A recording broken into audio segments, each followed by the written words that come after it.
তাকবীর। প্রশ্ন যদি করেন লাউহে মাহফুজটা কোথায়, লাউহে মাহফুজ হচ্ছে এই যে প্রথম আসমান দেখতেছি, প্রথম আসমানের উপরে আরেকটা আসমান আছে, তার উপরে আরেকটা আসমান আছে, এরকম করে সপ্তম আসমানের উপরে আল্লাহ রাব্বুল আলামিনের আরশ আছে। আল্লাহর আরশের ডান পাশে লাউহে মাহফুজ নামে জায়গা আছে, সেখানে টোটাল কোরআনটা 6666 বা 6636টি আয়াত, দুটাই মত আছে, 6636 আর 6666 বা 32 এই আয়াত কটা লাউহে মাহফুজের ভিতরে লিপিবদ্ধ ছিল। আল্লাহ রাব্বুল আলামিন বলেছেন, বলে কি, আমি আল্লাহ রাব্বুল আলামিন পবিত্র রমজানুল মুবারকের পবিত্র বরকতময় রাত্রিতে আমি আমার এই 6636 আয়াতুল্লাহ কোরআনটা আমি আল্লাহ রাব্বুল আলামিন পৃথিবীর আমি আল্লাহ রাব্বুল আলামিনের নবী সাল্লাল্লাহু আলাইহি ওয়াসাল্লামের জন্য আমি আল্লাহ রাব্বুল আলামিন নাযিল করে দিয়েছি। সুবহানাল্লাহ বলেন। আল্লাহ পবিত্র কোরআনে বলেছেন, বলে কি, শাহরু রমাদানাল্লাযী উনজিলা ফীহিল কোরআন, রমজান মাস বড়ই বরকতময়, যার মধ্যে আমি আল্লাহ কোরআনটা নাযিল করেছি। এখানে রমজান মাসের কথা বলা আছে। আর পবিত্র সূরা কদরে আল্লাহ রাব্বুল আলামিন বললেন, ইন্না আনজালনা ফী লাইলাতিল কদর, আমি আল্লাহ রাব্বুল আলামিন লাইলাতুল কদরের রাত্রিতে আমি আল্লাহ আমার কোরআনটা নাযিল করে দিয়েছি। এটা ছিল লাউহে মাহফুজে টোটাল লিপিবদ্ধ। পবিত্র রমজান মাসের 27, 21 কিংবা 23 কিংবা 25, 27, 29 5 রাত্রের যে কোনো একটি রাত শবে কদর, আল্লাহ তাআলা পবিত্র শবে কদরের রাত্রিতে আল্লাহ রাব্বুল আলামিন গোটা কোরআনটাকে আল্লাহ তাআলা নাযিল করে দিলেন। প্রশ্ন যদি করেন নাযিল করে দিয়েছিলেন কোথায়, নাযিল করে দিয়েছিলেন বাইতুল ইজ্জা নামে জায়গাতে। বাইতুল ইজ্জাটা কোথায়? বাইতুল ইজ্জা হলো এই যেটা প্রথম আসমান দেখি, এই প্রথম আসমানের ভিতরে একটা জায়গার নাম বাইতুল ইজ্জা। আল্লাহ তাআলা লাউহে মাহফুজ থেকে বাইতুল ইজ্জাতে টোটাল কোরআনটা দিয়ে জিবরিলকে ডাক দিয়ে বলে দিলেন, জিবরিল, আমার হাবিব পৃথিবীতে চলে গেছে আর আমি কোরআন বাইতুল ইজ্জাতে দিলাম, ওখান থেকে যখন যেটা দরকার পড়ে পরিস্থিতির উপর ভিত্তি করে আমার নবীর উপরে তুমি কোরআনটা নাযিল করে দিও। সুবহানাল্লাহ বলেন। যেমন ধরে নেন পরিস্থিতির উপরে কোরআন নাযিল করেছেন, কেমন করে আপনাকে এবার ক্লিয়ার করে বলে দিতে চেয়েছি। পরিস্থিতির উপরে কোরআন নাযিল হলো, এবার তাহলে বলবেন 6666 বা 6636 আয়াতের মধ্যে সর্বপ্রথম কোন আয়াত নাযিল হয়েছে? সর্বপ্রথম আয়াত নাযিল হয়েছে কোরআনে কারীমের সূরা আলাকের প্রথম 5 আয়াত। কেমন করে নাযিল হলো আপনারা জানেন, আমি প্রথম গজলে কথাটা বলছিলাম। আল্লাহর নবী সাল্লাল্লাহু আলাইহি ওয়াসাল্লাম তার আদত অনুযায়ী, তার অভ্যাস অনুযায়ী নবী সাল্লাল্লাহু আলাইহি ওয়াসাল্লামের 40 বছর যেদিন বয়স হলো, আল্লাহর নবী নিজে তখন কি করেছেন? আল্লাহর নবী সাল্লাল্লাহু আলাইহি ওয়াসাল্লাম ওই যে গুহাতে, যে গুহাতে আল্লাহ তাআলা কোরআন নাযিল করে দিয়েছিলেন, ওই গুহাতে যে আল্লাহর নবী সাল্লাল্লাহু আলাইহি ওয়াসাল্লাম আল্লাহকে ধ্যান করতেন, আল্লাহ রাব্বুল আলামিনকে ধ্যান করতেন, আল্লাহ রাব্বুল আলামিনকে ডাকতেন। আল্লাহ রাব্বুল আলামিনকে যখন ডাকতেন হঠাৎ করে ডাকতে ডাকতে তাফসীরে মুরাদিয়া তার ব্যাখ্যাটা আছে, হয়তো সব সময় শুনতে পাবেন না, একটু দয়া করে শুনে নেন ভালো করে। আল্লাহ রাব্বুল আলামিন যখন আল্লাহ রাব্বুল আলামিনকে ডাকতেন, আল্লাহর নবী বক্তের ভিতরে যখন ডাকতেন, তখন হঠাৎ করে আল্লাহ রাব্বুল আলামিন কোরআন আয়াত নাযিল করে দেবেন। তখন নবীর জিন্দেগীর বয়স ছিল 40 বছর। 40 বছর বয়সে হঠাৎ করে একদিন আল্লাহ রাসূল সাল্লাল্লাহু আলাইহি ওয়াসাল্লাম গুহা থেকে মাথা বের করেছেন, আকাশের দিকে নজর করে দেখেন একটা বিরাট বানাই রাস্তা ধবধবা পাঞ্জাবি পরিহিত করেছি, একটা ধবধবা জুব্বা পরিহিত, সোনার কুচ্ছি, সোনার চেয়ারটা কিসের ছিল? যারা বলেন চেয়ারটা কিসের ছিল? একটা সোনার চেয়ারে একটা ধবধবা পাঞ্জাবি জুব্বা পরিহিত, মাথার ভিতরে একটা বড় পাগুড়ি বাঁধা একটা লোক সোনার চেয়ারে বসে হালান দিয়ে আকাশ থেকে নিচের দিকে নামতেছে। সুবহানাল্লাহ একবার জোরে বলেন। নবী সাল্লাল্লাহু সকালবেলা যখন দেখেছেন তখন 5 ওয়াক্ত নামাজ তার উপরে ফরজ হয়নি, শুধু নামাজ পড়েন নবী এটা, কিন্তু 5 ওয়াক্ত নামাজ রেগুলার পড়তে হবে, তখন ফরজ হয়নি, শরীয়তের ক্লিয়ার নির্দেশনা আসেনি। আল্লাহ সাল্লাল্লাহু নজর করে আছেন দেখতেছেন সারা দিন তিনি দেখলেন খাওয়া দাওয়া তার বন্ধ হয়ে গেল। বাহ, এত সুন্দর লোক আকাশ থেকে দুপ দুপ দুপ দুপ দুপ দুপ করে নেমে আসছে, এসে যখন সূর্যটা পশ্চিম দিকে ডুবে গেল, নবী সাল্লাল্লাহু কাছ থেকে লোকটা হারিয়ে গেল। আল্লাহ সাল্লাল্লাহু তখন গুহার ভিতরে আবার ঢুকলেন, ঢোকার পরে ইস লোকটা হারিয়ে গেল, এত সুন্দর লোক দেখলাম, ইস আরো যদি দেখতে পারতাম, আগ্রহটা বেড়ে গেল। হঠাৎ করে সারা রাত্রি তার ঘুম হলো না। কয়েকদিন সকালে উঠেই আকাশের দিকে তাকাচ্ছেন, নজর করে দেখেন গত রাত্রি পর্যন্ত যতটুকু নেমে নিচ্ছিল তার থেকে আবার নিচের দিকে নামতেছেন। নারায়ে তাকবীর! তার থেকে নিচের দিকে নামতেছেন, এবার নিচের দিকে নামতেছেন। সারা দিন আল্লাহ নবী সাল্লাল্লাহু আলাইহি ওয়াসাল্লাম দেখতেছেন, নামতেছে। কিছু দূর আসার আগে, জমিনে আসার আগে মোটামুটি মোটামুটি কাছে এসছেন, তখন সূর্য ডুবে গেল।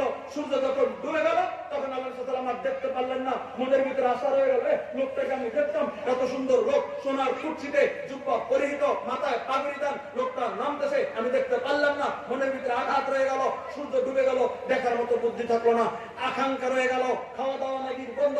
এবার তৃতীয় দিন শুরু হলো। যখন সকালবেলা সূর্য উঠেছে, নবী সাল্লাল্লাহু আলাইহি ওয়াসাল্লাম গুহা থেকে বের হয়ে আবার করেছেন কি, ওই দিকে তাকাচ্ছেন। নবী সাল্লাল্লাহু আলাইহি ওয়াসাল্লাম নজর করে দেখলেন একদম কাছে চলে এসছে। সুবহানাল্লাহ বলেন, আরো জোরে সুবহানাল্লাহ বলেন।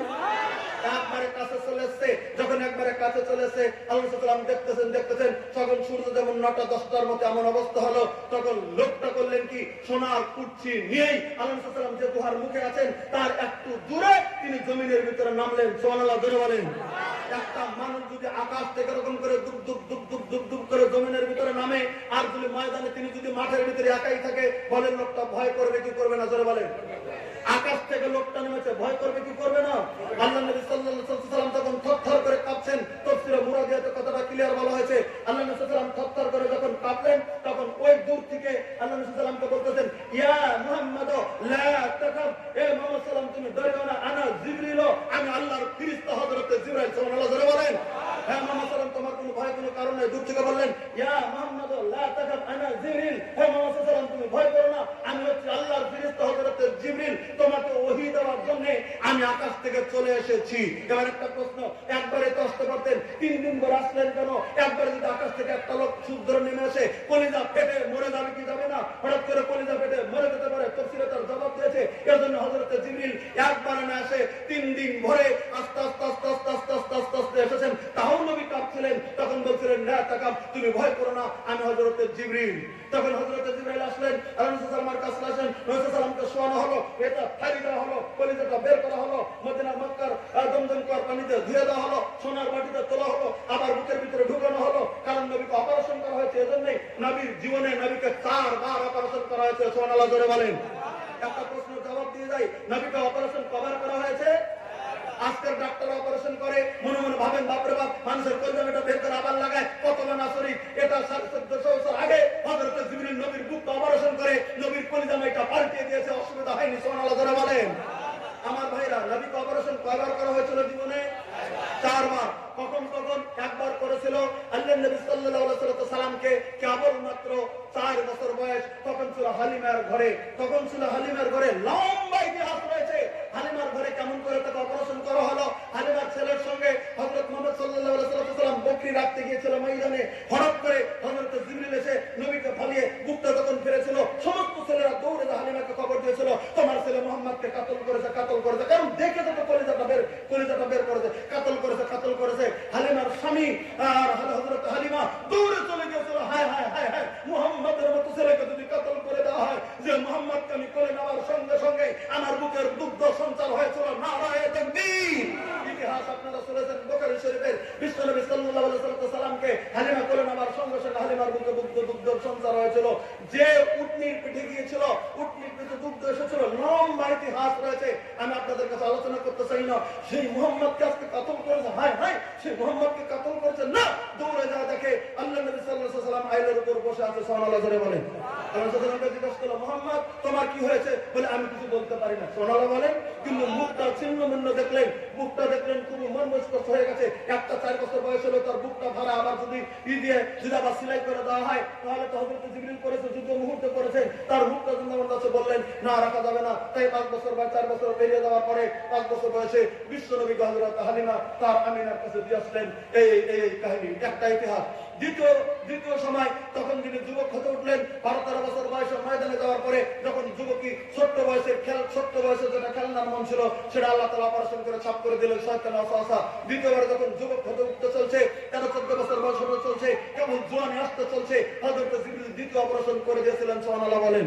তৃতীয়বার অপারেশন করা হয়েছিল আল্লাহ রাব্বুল আলামিনের নবীকে, যখন আল্লাহ রাব্বুল আলামিনের নবী 40তম বছরে, যেদিন আল্লাহ রাসূল সাল্লাল্লাহু আলাইহি ওয়াসাল্লামের উপরে কোরআনটা নাযিল করে দিবেন, আল্লাহ জানেন এত বড় কোরআন, যে কোরআনের কথা আল্লাহ পবিত্র কোরআনে বলেছেন, ইন্না আরাদনা আল আমানাতা আলাস সামাওয়াতি ওয়াল আরদি ওয়াল জিবাল ফাবাইনা আইয়াহমিলনা ওয়াসফাকনা মিনহা ওয়া হামালাহাল ইনসান। যেখানে আল্লাহ কোরআন শরীফে স্পষ্টকরণ করে বলে দিয়েছেন, আমার আমানত, আমার শরীয়তের বিধান, আমার শরীয়তের কানুন আমি যদি মানুষের কাছে নাযিল না করে সব আমি দিয়েছিলাম কিসের কাছে? পাহাড়ের কাছে।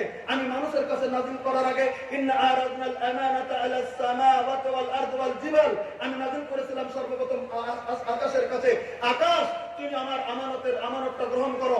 আকাশ বলে দিয়েছিল, আল্লাহ আমি তোমার একটা সৃষ্টি, আমি তোমার একটা সৃষ্টি মাখলুক, আমি আকাশ, তোমার আমানত জমা রাখার মতো ক্ষমতা আমার নাই। সুবহানাল্লাহ বলেন। আকাশ যখন রাখলো না, আল্লাহ বললেন তখন আল্লাহ সামাওয়াত ওয়াল আরদ, তখন আমি গোটা পৃথিবীর জমিনকে দিলাম, হে জমিন তুমি আমার আমানত শরীয়তের বিধান, আমানত আমার কোরআন তুমি জমা রাখতে পারবে? জমিন বলে দিলেন, আল্লাহ আমাকে তুমি জমিন করেছো, তোমার আমানত রাখার মতো ক্ষমতা আমার নাই, আমাকে তুমি মাফ করবে। জমিন নিলেন না।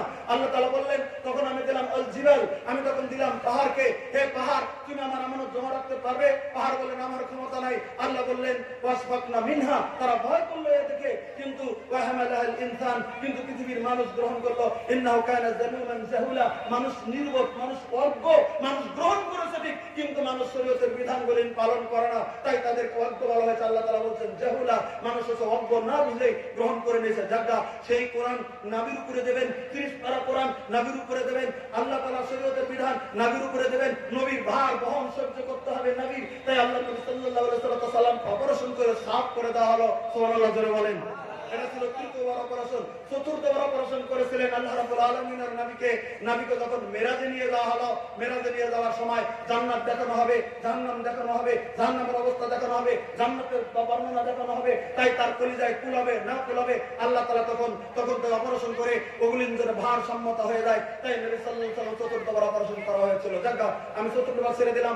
তৃতীয়বার যখন অপারেশন হলো নবীর 40তম বছরে, তারপর আল্লাহ রাসূল সাল্লাল্লাহু আলাইহি ওয়াসাল্লাম আবার বসিয়ে ওযু শিখিয়ে দিলেন হযরত জিবরিল। আল্লাহ রাসূল সাল্লাল্লাহু আলাইহি ওয়াসাল্লাম ওযু করলেন। ওযু করার পরে বুখারীতে যে হাদিসটা আছে কাইফা বাদাল আহি, দেখবেন বুখারীর প্রথমেই এটা আছে কাইফা বাদাল আহি, কেমন করে ওহী সৃষ্টি করা হচ্ছে, কেমন করে ওহী শুরু হলো, এই বর্ণনাটা সেখানে দেওয়া আছে। আল্লাহ নবী সাল্লাল্লাহু আলাইহি ওয়াসাল্লামকে তখন হাঁটুর সাথে নামাজে আমরা যেমন করে বসি, হযরত জিবরিল বসলেন আর নবী সম্মুখে বসলেন। নবী সম্মুখে বসিয়ে নিয়ে হযরত জিবরিল সম্মুখে বসে আল্লাহ নবী সাল্লাল্লাহু আলাইহি ওয়াসাল্লামকে বললেন, ইয়া মুহাম্মদ, হে মুহাম্মদ, ইকরা, তুমি পড়ো, ইকরা, তুমি পড়ো। আল্লাহ নবী সাল্লাল্লাহু আলাইহি ওয়াসাল্লাম বললেন, আপনি কি বলছেন? মা আনা বিকারিয়ান, বুখারীতে আছে মা আনা বিকারিয়ান, আমি তো কোনোদিন লেখাপড়া করিনি, আমার 40 বছর বয়স, আমি তো লেখাপড়া করিনি। আল্লাহ নবী সাল্লাল্লাহু আলাইহি ওয়াসাল্লাম জিবরিল বলেন, ইকরা বিসমি রাব্বিকাল্লাযী খালাক, তুমি পড়ো ওই মহান আল্লাহর নাম, যে মহান আল্লাহ তোমাকে সৃষ্টি করেছে, ওই মহান আল্লাহর নাম তুমি পড়ো। আল্লাহ সাল্লাল্লাহু আলাইহি ওয়াসাল্লাম বলেন, মা আনা বিকারিয়ান, আমি কোনো কারিশানি নই, আমি কোনো লেখাপড়া করেনওয়ালা নই, আমাকে মাফ করবেন, আমি লেখাপড়া জানি না। তখন করেছিলেন কি হযরত জিবরিল আল্লাহ রাসূল সাল্লাল্লাহু আলাইহি ওয়াসাল্লামের সিনার সঙ্গে হযরত জিবরিলের সিনা লাগে এরকম করে দমিয়ে দিয়েছিলেন, যেটা উর্দু কেসরিতে আছে, কাশফুল হাজাতের মধ্যে আছে, যে ইয়ার মধ্যে আছে, তারিক হাবিবুল্লাহর মধ্যে আছে, তিনি কিছু চাপিয়ে দিয়েছিলেন। বুখারীতে যে ব্যাপারটা আছে দমিয়ে দিয়েছিলেন। একবার দিলেন, তাওয়াসুটা আবার দিলেন। তৃতীয়বারে আল্লাহ নবী সাল্লাল্লাহু আলাইহি ওয়াসাল্লামের মুখ দিয়ে তখন আয়াত আসলো, ইকরা বিসমি রাব্বিকাল্লাযী খালাক, খালাকাল ইনসানা মিন আলাক, ইকরা ওয়া রাব্বুকাল আকরাম আল্লাযী আল্লামা বিল কলম, আল্লামাল ইনসানা মা লাম ইয়ালাম। প্রথম 5টি আয়াত কোরআনে কারীমের আল্লাহ নবী সাল্লাল্লাহু আলাইহি ওয়াসাল্লামের উপরে নাযিল হলো। সুবহানাল্লাহ বলেন। এই 5 আয়াত সর্বপ্রথম নবীর উপর নাযিল হয়েছে। কোরআন বিন্যাস হয়ে শেষের দিকে আসছে সূরা, সেটা আলাদা। এটাই ছিল সর্বপ্রথম নবীর উপর প্রথম 5টি আয়াত নবীর উপর নাযিল করা হলো। জিবরিল আলাইহিস সালাম ওখান থেকে চলে গেলেন। একটু পরে পরে নবীর কাছে আসেন। আল্লাহ রাসূল সাল্লাল্লাহু আলাইহি ওয়াসাল্লাম খুব ভয় করলেন। আল্লাহ রাব্বুল আলামিনের নবী ওখান থেকে নেমে খুব ভয় করলেন। ভয় করে হযরত খাদিজার ঘরে তখন চলে আসলেন। সুবহানাল্লাহ বলেন। তখন খাদিজার বয়স 55 বছর বয়স। হযরত খাদিজার বাড়ি থেকে ঘরের বাইরে থেকে আল্লাহ রাব্বুল আলামিনের নবী বলতেছেন, ইয়া খাদিজা, খাদিজা রে, আমার জ্বর উঠেছে, জাম্মিলুনি বুখারীতে আছে, খাদিজা রে তুমি তাড়াতাড়ি একটা চাদর দাও, একটা কম্বল দাও, আমাকে তুমি কম্বল দিয়ে ঢেকে দাও রে খাদিজা। বলে কেন? স্বামী গো, দরদের স্বামী আমার গো, আপনারা তো ভয় করেছেন, কোন কি হয়েছে? আল্লাহ রাব্বুল আলামিনের নবী বললেন, খাদিজা গো, আজকে মনে পাহাড়ের ভিতরে আমার এমন অবস্থা, আজকে জমিনের ভিতরে হয়েছে, তাড়াতাড়ি করে কম্বল আমাকে ঢেকে দাও, জমিনের ভিতরে আমি ভয় করেছি। হযরত খাদিজাতুল কুবরা 55 বছর বয়সের খাদিজা তিনি আল্লাহ রাব্বুল আলামিনের নবীকে সান্ত্বনা দেয়া বলতেছেন, স্বামী গো চিন্তা করিয়েন না, আপনার স্ত্রী আমি আমার 100% বিশ্বাস আছে আপনার প্রতি কোন চিন্তাও দানব কোনদিন আপনাকে কষ্ট দিতে পারে না। সুবহানাল্লাহ বলেন। কারণ এই জন্যই আসতে পারে না কোন দানব আমার বিশ্বাস, কারণ পৃথিবীর জমিনে আপনি একটা ভালো মানুষ, পৃথিবীর জমিনে কোনদিন আপনি মিথ্যা বলেন না, আপনার জমিনের ভিতরে গরিবের সহায় করেন না স্বামী আমার। আমি জানি আপনার উপরে কোন দানব পৃথিবীর জমিনের ভিতরে আসতে পারে না। তো আল্লাহ রাব্বুল আলামিনের নবী একটু বড় করে সিটকে উঠতেছে। আল্লাহ রাব্বুল আলামিনের নবী তখন বলতেছেন, খাদিজা এই আসতেছে। বারবার করে হযরত জিবরিল নবীর ভয়কে দূর করার জন্য একটু পরে হযরত জিবরিল নবীর চোখের সামনে বারবার করে হাজির হয়ে যায়। তখন নবী বলেন, খাদিজা এই আসতেছে, একটু করবেন এই আসতেছে। হযরত খাদিজা বললেন, স্বামী আমি আপনাকে এই মুহূর্তে পরীক্ষা করে দেব, আপনার কাছে আসছিল সে দিন দেও দানব না আসলে তো আল্লাহর ফেরেশতা। সুবহানাল্লাহ জোরে বলেন। বলে তুমি কি করে পরীক্ষা করবে? বলে আমি করে দেব। বলে যখন আসবে এখানে আমাকে বলেন যে যাচ্ছে, যে আসলে আপনার কাছে পারে বলেন আপনি চলে যাচ্ছে এরকম। তাই না? ঠিক আছে। একটু পরেই নবী বললেন, খাদিজা রে এই যাচ্ছে, চোখটা বুঝলে এই যাচ্ছে। হযরত খাদিজা তো গড়ে এমন করে মাথার পর্দা দেওয়া ছিল সবসময় খাদিজার। যখন নবী বললেন এই যাচ্ছে, হযরত খাদিজা দরুদ কবরা মাথার কাপড়টা একটু টান দিয়ে সামান্য মাথার সামনের চুলকটা বের করে দিলেন। যখন চুলকটা বের করে দিয়েছে, আল্লাহ রাব্বুল আলামিনের নবী বলেন, খাদিজা এখন তো আর আমি দেখি না। সুবহানাল্লাহ বলেন। হযরত খাদিজা ইচ্ছা করে আবার যখন ঢেকে দিলেন, তখন নবী বলতেছেন, এই যে আমার চোখের সম্মুখে চলে এসেছে। আবার মাথার কাপড়টা একটু টান দিলেন, বলতেছেন আর তো দেখি না রে খাদিজা। হযরত খাদিজা বলেন, আমি গ্যারান্টি দিয়ে দিলাম গো স্বামী আমার, ইনি কোন দানব নাই, ইনি আল্লাহ রাব্বুল আলামিনের ফেরেশতা। আল্লাহ রাব্বুল আলামিনের নবী বললেন, খাদিজা তুমি কোন যুক্তিতে বলতে পারো, কি দলিল আছে তোমার কাছে যেটা আল্লাহর ফেরেশতা আল্লাহর কোন দলিলে তুমি বলতে পারো? বলে স্বামী আমার আপনি জানেন না গো, আমি তাওরাতের ভিতরে করেছি জমিনের ভিতরে যেগুলি আল্লাহ রাব্বুল আলামিনের ফেরেশতা থাকে তারা বিরাট লজ্জিত লজ্জাশীল থাকে। তাদের সম্মুখে যদি কোন মহিলা মাথার চুল বের করে উলঙ্গ হয়ে যায়, তাদের সম্মুখে যদি কোন মহিলা যদি পর্দার খেলাপ করে, সঙ্গে সঙ্গে রহমতের ফেরেশতারা লজ্জা ওখান থেকে দূরে সরে যায়। সুবহানাল্লাহ বলেন। আমি হযরত খাদিজা একটু মাথার চুল বের করেছি, রহমতের ফেরেশতা তখন থাকতে পারে না, তাই আমার কাছ থেকে আপনার কাছ থেকে চলে গেছে। আবার যখন আমি চুলটা ঢেকে দিয়েছি, আল্লাহ রহমতের ফেরেশতারা আর আপনার সঙ্গে সাক্ষাৎ করতেছে। কত বড় সান্ত্বনার কথা বলেছিলেন হযরত খাদিজা। হযরত খাদিজা কোন সান্ত্বনার কথা বলেন, আল্লাহ রাব্বুল আলামিনের নবী হযরত খাদিজার কথা শুনে দিলের ভিতরে সান্ত্বনা পেয়ে গেলেন। সুবহানাল্লাহ বলেন। আমি বলছিলাম এটাই হলো সর্বপ্রথম কোরআন কারীমের সর্বপ্রথম 5টি আয়াত আল্লাহ রাব্বুল আলামিন নাযিল করে দিলেন। এমন করে পরিস্থিতির উপর ভিত্তি করে কদিন পর আল্লাহ রাব্বুল আলামিনের নবী বিছানায় শুয়ে আছেন। আল্লাহ রাব্বুল আলামিনের গায়ের চাদরটা একটু ময়লা লেগে আছে খবর। সঙ্গে সঙ্গে আল্লাহ রাব্বুল আলামিন হযরত জিবরিলকে পাঠিয়ে দিলেন, নবী গো আমার হাবিবের কাছে চলে যাও, ইয়া আইয়ুহাল মুদ্দাসসির কুম ফাআনদির। সঙ্গে সঙ্গে আয়াত নাযিল করে দিলেন আল্লাহ। আপনি বলে যান জিবরিল আমার নবীর কাছে চলে যান, আল্লাহ আমার নবীকে আপনি বলেন, ইয়া আইয়ুহাল মুদ্দাসসির হে কম্বল গায়ে দুই না ব্যক্তি, কুম আপনি দাঁড়িয়ে যান, কুম ফাআনদির আপনি দাঁড়িয়ে যান, আমাকে ভয় করে আপনি নামাজে দাঁড়িয়ে যান নবী, কারণ আপনি বিছানার ভিতরে ঘুমিয়ে গেছেন। আমি আপনার আশা, আমি আপনার প্রভু, আপনাকে আমি নামাজরত অবস্থা দেখতে চাই নবী গো। আপনার কবরের ভিতরে ময়লা লেগে গেছে, আপনি একটু পবিত্র হয়ে যায়, আমার জন্য আপনি নামাজে দাঁড়িয়ে যান। সুবহানাল্লাহ বলেন। আল্লাহ রাব্বুল আলামিন তখন আয়াত নাযিল করে দিলেন। এরকম করে পরিস্থিতির উপরে 6666 বা 6636 আয়াত আল্লাহ রাব্বুল আলামিন পৃথিবীর জমিনের উপরে নবীর উপর নাযিল করে দিলেন। এটাই হচ্ছে পৃথিবীর জমিনের ভিতরে কোরআন। এবার আল্লাহ রাব্বুল আলামিন গোটা পৃথিবীর মানুষকে লক্ষ্য করে বললেন, হে পৃথিবীর মানুষেরা তোমরা শুনে নাও, নবীকে লক্ষ্য করে বললেন, নবী গো উতলু মা উহিয়া ইলাইকা মিনাল কিতাব। আয়াতটা হচ্ছে পবিত্র কোরআনে 21 পারার প্রথম নাম্বার আয়াত। আল্লাহ রাব্বুল আলামিন বললেন উতলু, হে নবী আপনি তেলাওয়াত করেন মা উহিয়া ইলাইকা মিনাল কিতাব। আমি আল্লাহ রাব্বুল আলামিন যে কিতাবটা আপনার উপরে নাযিল করেছি কোরআন, হ্যাঁ নবী আপনি কোরআনটা তেলাওয়াত করেন। সুবহানাল্লাহ বলেন। আল্লাহর নবীকে ডাইরেক্ট হুকুম দিলেন কোরআন পড়ার জন্য, আর নবীর হুকুমটা আম নবীর উম্মতের জন্য আম হয়ে গেল। হুকুমটা গোটা পৃথিবীর মানুষের জন্য আল্লাহ হুকুম করে দিলেন, তোমরা কোরআন তেলাওয়াত করো, এটা আল্লাহর হুকুম। উতলু মা উহিয়া ইলাইকা মিনাল কিতাব, যে কিতাবটা নাযিল করে দিয়েছে সেটা তেলাওয়াত করেন নবী আমার। এই কোরআন তেলাওয়াত করেন বলে, কোরআন তেলাওয়াত কেন করব, কোন কারণে কোরআনটা তেলাওয়াত করব? এবার আল্লাহ রাব্বুল আলামিনের নবী বললেন তার পবিত্র জবানে, সাহাবা কেরাম শুনে রাখো, আমি নবী তোমাদেরকে বলে দিলাম, ইকরাউল কোরআন ফাইন্নাহু ইয়াতি ইয়াউমাল কিয়ামা শাফিআল লিআসহাবিহি।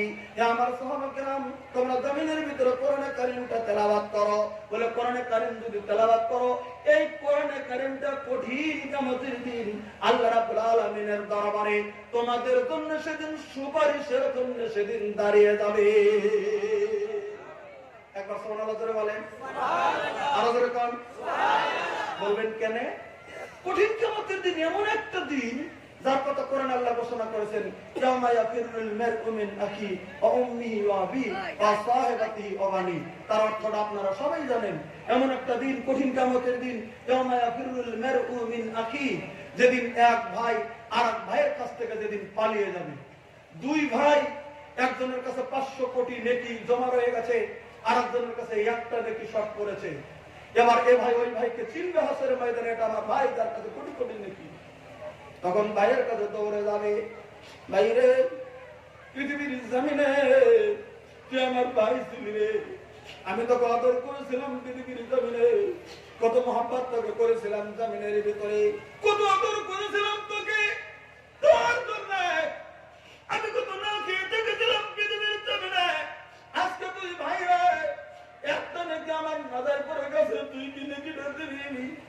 পবিত্র কোরআন সাক্ষী দিচ্ছে, ওই ভাই সেদিন বলবে তুমি ভুল বলেছ, পৃথিবীর জমিনের ভিতরে আমার কোনো ভাই ছিল না।